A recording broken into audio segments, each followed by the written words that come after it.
Simone Wynn was 38 years old, and for 13 years she had been the kind of wife people forgot to mention when they talked about Marcus Wynn's success. She wore sensible shoes to work and drove a 7-year-old Accord the color of a winter sky. She packed her lunch 4 days out of 5. His colleagues, the ones who attended the fundraising dinners and the quarterly reviews, knew her as Quiet Simone, the woman who stood at the edge of the room and smiled and never needed the center of it. Marcus had never corrected that impression, not once in 13 years. It suited him. He spent 11 months planning a divorce while she was still sharing his bed, still folding his shirts on Sunday evenings, still believing she was building something with someone who had decided she was no longer worth the architecture. He came home on a Tuesday in March with a manila envelope and a woman named Tanya Rourke waiting in the car in the driveway. Tanya, whose family held commercial real estate in 3 Virginia counties, and who wore her wealth with the easy carelessness of someone who had never had to calculate for it. Marcus had done his math. He believed he understood the inventory. He had access to the joint account. He did not have access to the account in the Cayman Islands that her grandfather had opened for her the summer she turned 24, the account that now held $6. $2 million. He had the house and the cars and the furniture and the settlement he had negotiated with a satisfaction he did not bother to hide. What happened 14 months later, on the tarmac of a small regional airport outside of Atlanta, would rearrange everything Marcus Wynn believed he had won.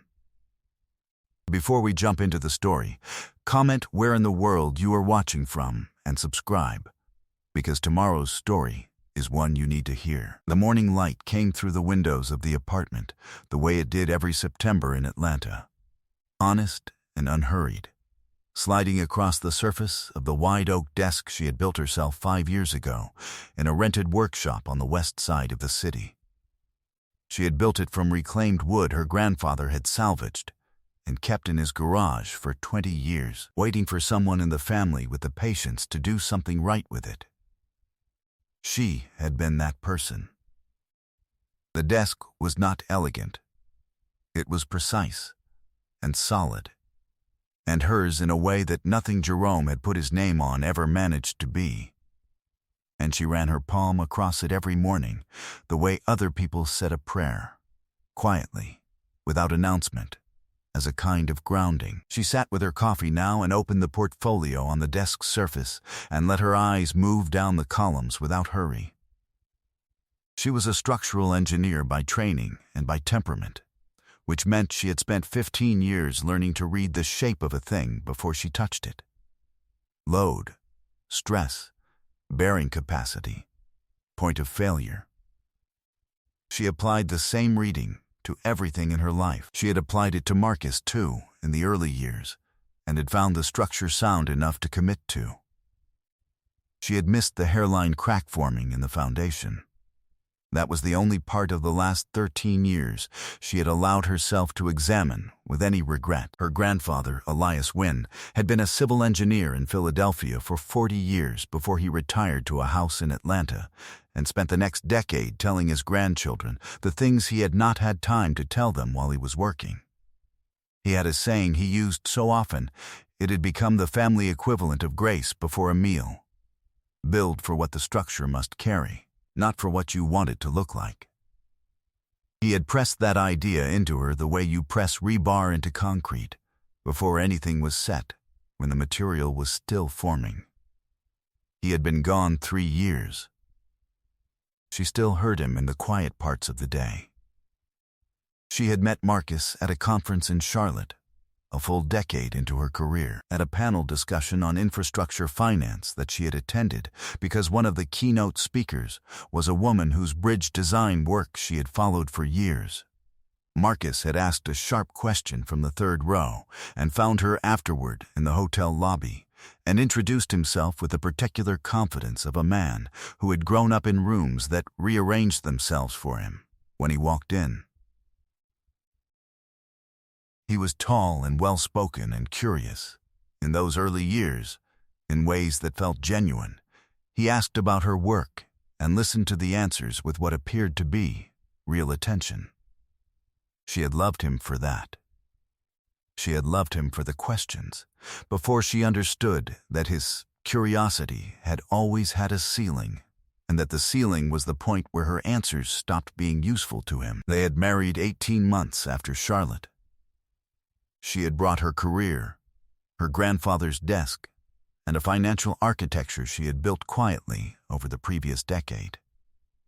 An offshore account her grandfather had funded as a graduation gift, a consulting practice she had incorporated under her maiden name 2 years before the wedding, a portfolio she added to every quarter without announcement. Marcus had never asked about any of it in any meaningful detail. He had seen the 7-year-old Accord and the brown lunch bag and the sensible shoes and arrived at a figure that felt complete to him. It was not a complete figure.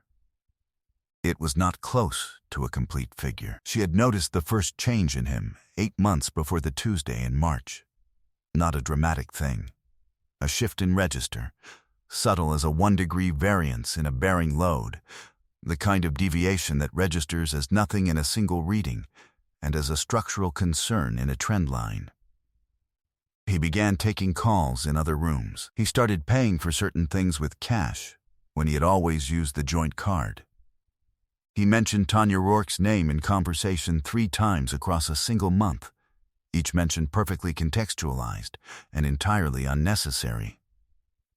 The way people drop names when they are thinking about someone constantly, and the pressure finds small exits. He came home on 2 occasions with the particular ease of a man performing relaxation rather than feeling it.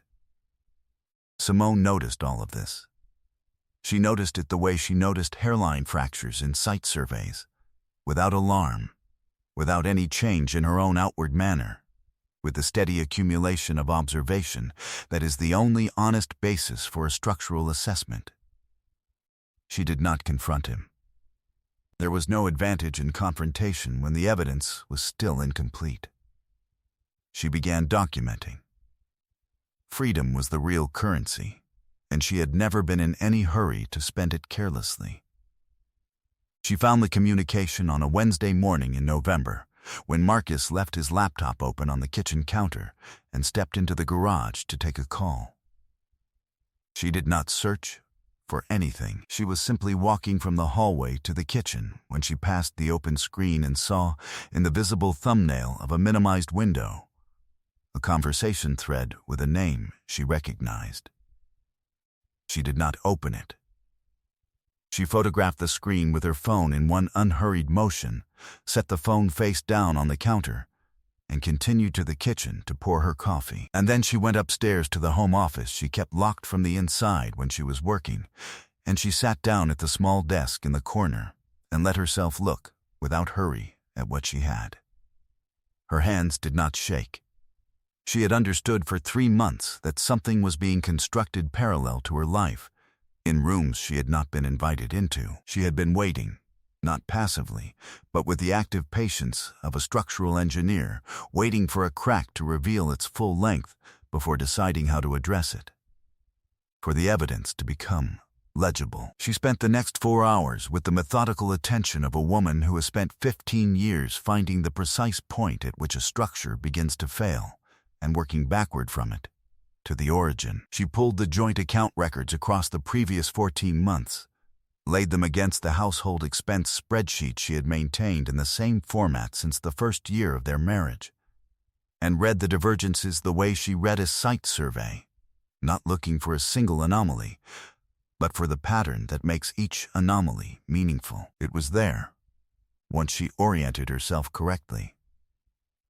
11 months of incremental transfers, each one calibrated to stay below the figure that would have generated an automatic notification, totaling $68,000 redirected to an account she had no access to.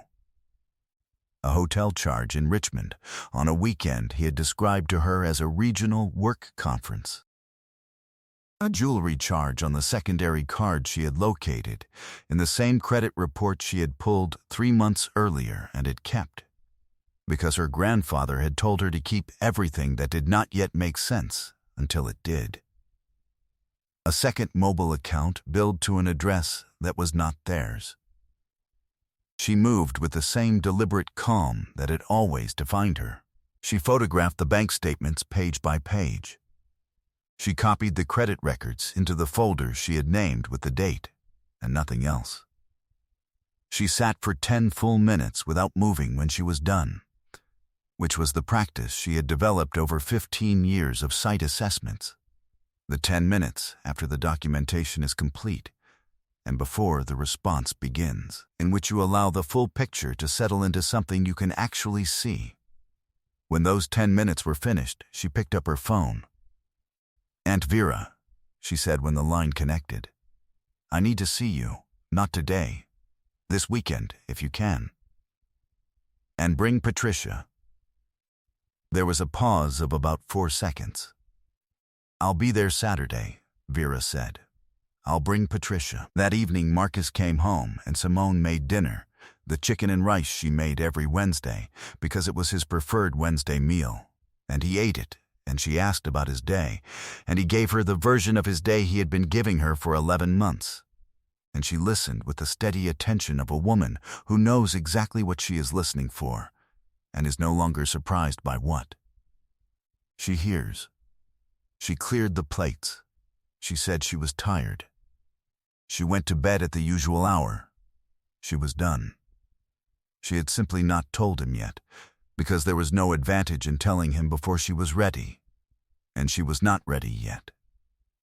She would be ready on Saturday. Vera Hollis was 67 years old and had been a real estate attorney in Atlanta for 31 years before she retired to a life of deliberate leisure and the occasional consultation for people she had decided deserved her attention. She was Simone's grandmother's sister, the oldest surviving member of a family that Calvin, Elias Wynn's generation, had built with the particular intentionality of people who understood that wealth in their community required documentation, structure, and someone in every generation who was willing to know the full picture. Vera was that person. She had always been that person. She arrived on Saturday morning with a woman named Patricia, her former associate, and now her most trusted referral, who practiced family law with a reputation for settlements that left the opposing counsel understanding they had underestimated the situation. They sat at Elias Wynn's desk, the one Simone had built herself, from his wood, in his memory, and Simone placed the documentation folder between them without preamble. Vera reviewed the folder in silence, page by page, with the focused stillness of a woman who had spent 31 years reading exactly this kind of documentation. Patricia reviewed it after her, with the sharper attention of someone still in active practice, making a single note on her legal pad at the 3rd page and another at the 7th. When she finished, she set the folder down and asked 4 questions. Simone answered each one directly and without elaboration, the way her grandfather had taught her to answer questions from people whose professional judgment she trusted. Give them what they asked for.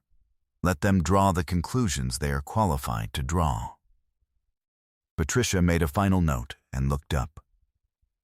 He accepted the joint account settlement, she said, because he believed it represented the full financial picture. He never asked about anything outside the joint account, Simone said. Not once in 13 years. Not even when I mentioned the consulting practice in conversation. He heard it as a side project. Vera looked at her across the surface of Elias Wynn's desk with the expression of a woman who has seen a specific human failure many times and has not grown comfortable with it, only familiar.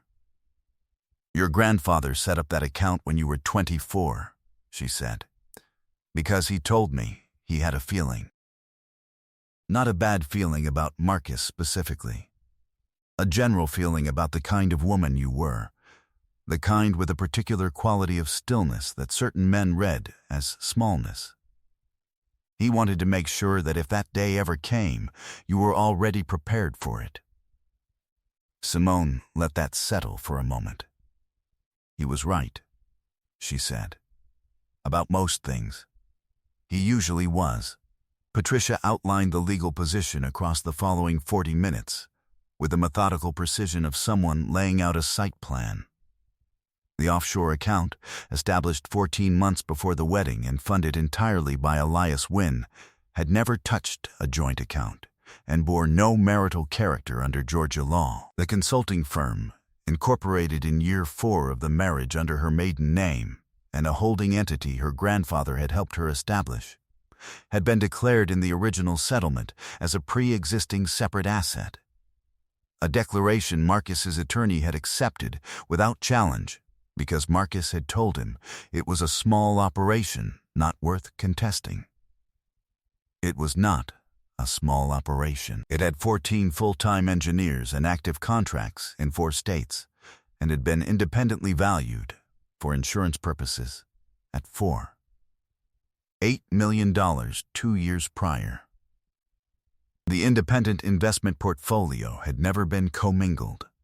Its contributions were traceable to consulting income that was documented as separate property from the first deposit forward. Marcus had left the divorce with the house, the cars, the joint account balance, and the furniture. He had walked out believing he had won. He had won the staging. He had left the building. Real power operated in quiet rooms. In the weeks that followed, Simone did 3 things in sequence. She met with Patricia twice more to finalize the counter-documentation that established the full picture of her separate financial standing, not for any legal proceeding, because the divorce was final, but because Patricia had advised her that what was coming would require clarity. She called the managing partner of her consulting firm and told him they would be moving to a larger office, and she made one call that she had been sitting on for 4 months, to a man named Elliot Osai, who was a civil engineer she had met at a conference in Savannah, and who had asked to see her again in the careful, unhurried way of a man who expected nothing and was simply stating a preference. She had not been ready in March. In November, she was ready. The reckoning, when it came, was not planned by Simone. It arrived because Marcus planned it. He had heard through mutual acquaintances that Simone's firm had won a significant federal infrastructure contract, the kind of news that travels in professional circles and that carries with it, in the telling, a number large enough to revise a person's assumptions. He called her attorney. He requested a meeting to discuss what he described as a potential mischaracterization of marital assets in the original settlement. His attorney sent the letter in the language of someone who believed they were about to correct an oversight in their favor. Patricia's response was brief and very specific.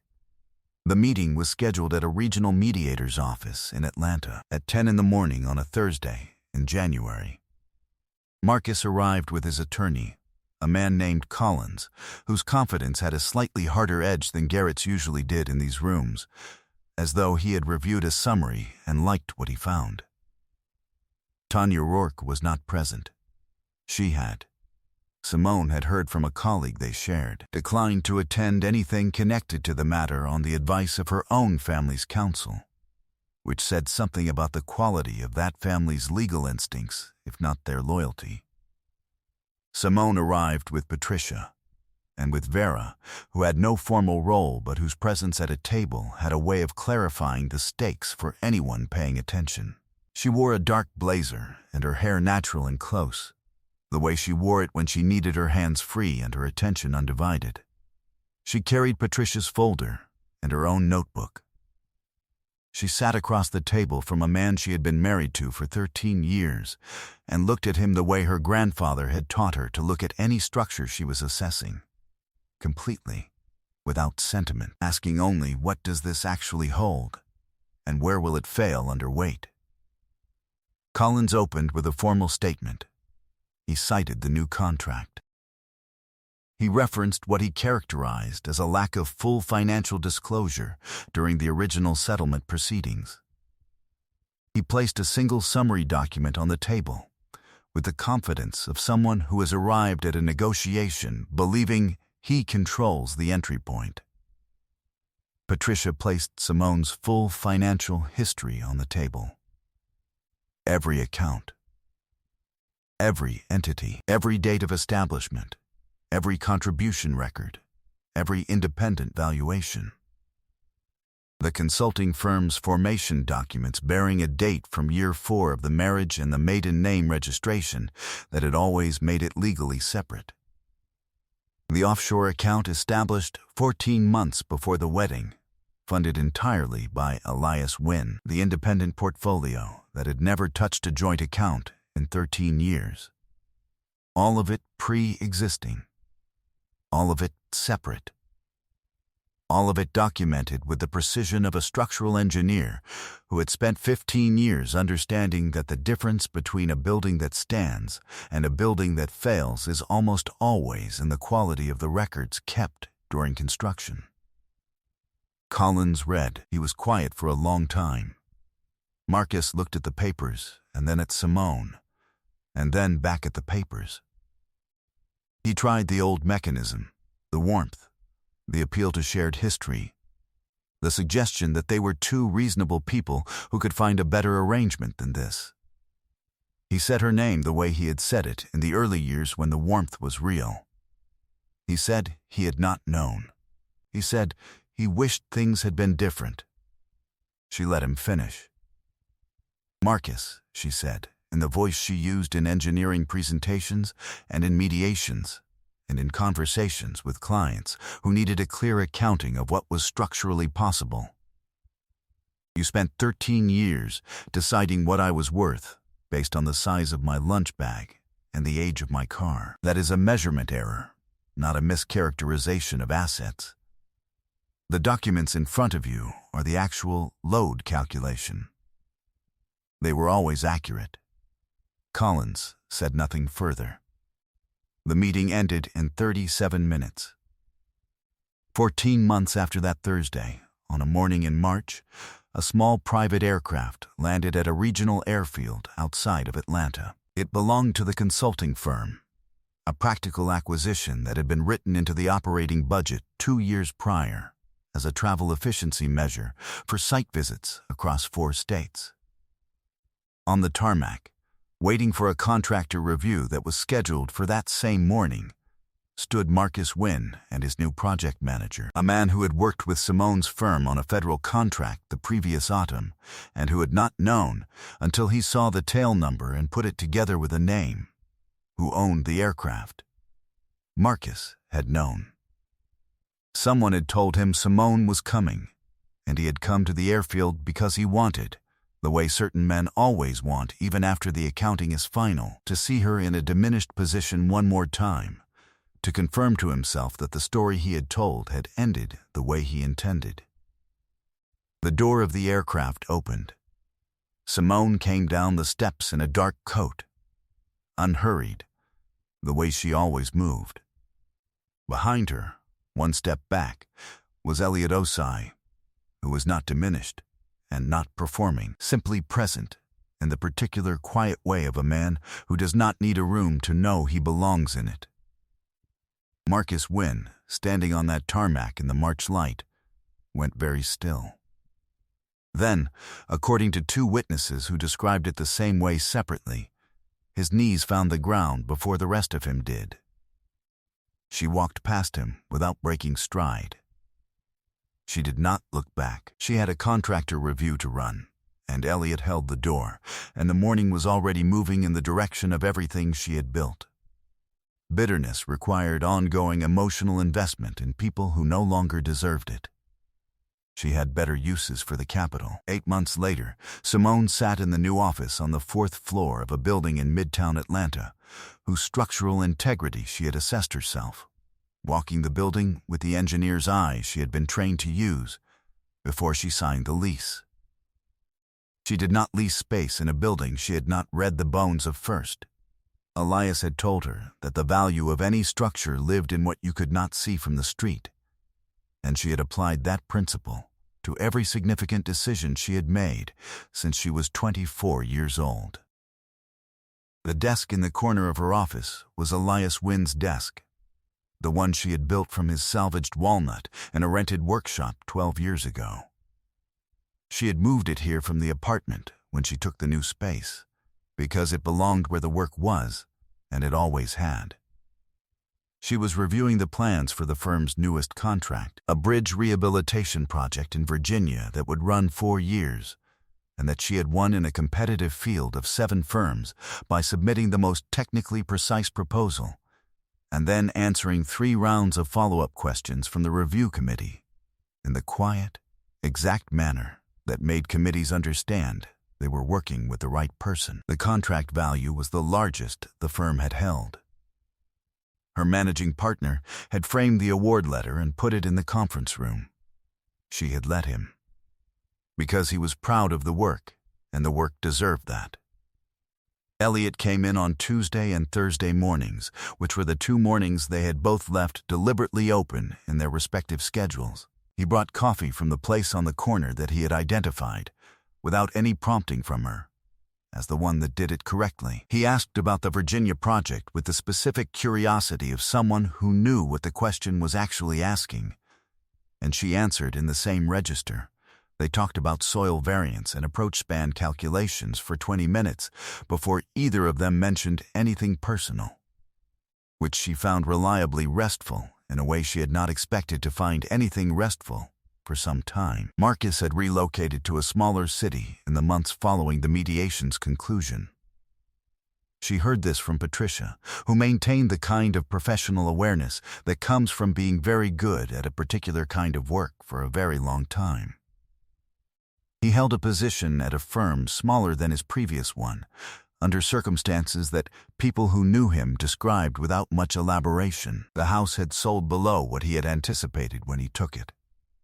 Tanya Rourke's family had stepped back from any further association, which said something about the quality of their institutional judgment, if not their personal loyalties.